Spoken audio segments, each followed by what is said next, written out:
2013 সালে শুরু হয়েছিল ঘরে বাইরে উষসীর লড়াইয়ের গল্প। তার পাশে সবসময় থাকতো নিখিল। শুধু স্বামী হিসেবে নয়, একজন ভালো বন্ধু হিসেবে উষসীর পাশে থেকেছে নিখিল। স্টার জলসার পর্দায় ফুটে উঠেছিল উষসী নিখিলের ভালোবাসার গল্প তোমায় আমায় মিলে। প্রযোজনায় ছিল যিশু নীলাঞ্জনার ব্লু ওয়াটার পিকচার্স। প্রায় 12 বছর পর স্টার জলসায় ফিরছে এই ধারাবাহিক। দর্শকরা ফের দেখতে পাবেন প্রিয় উষসী এবং নিখিলের এই গল্প। এই দুই মুখ্য চরিত্রে দেখা গিয়েছিল রুষা চট্টোপাধ্যায় এবং রিজু বিশ্বাসকে।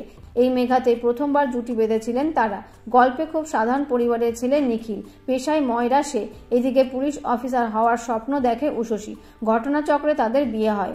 সংসারের বাঁধনে আটকে উষসী কিভাবে করবে নিজের স্বপ্ন পূরণ, সেই নিয়েই গল্প এগোবে। কিছুদিন আগেই শেষ হয়েছে হরগৌরী পায়েস হোটেল। গল্পের আঙ্গিকে খানিকটা মিল রয়েছে এই দুই ধারাবাহিকের। প্রযোজনা সংস্থাও দুই মেগার একই, তবে গল্পের নিত্য নতুন মোড় দুটো গল্পের ভিন্নতা স্পষ্ট করেছিল।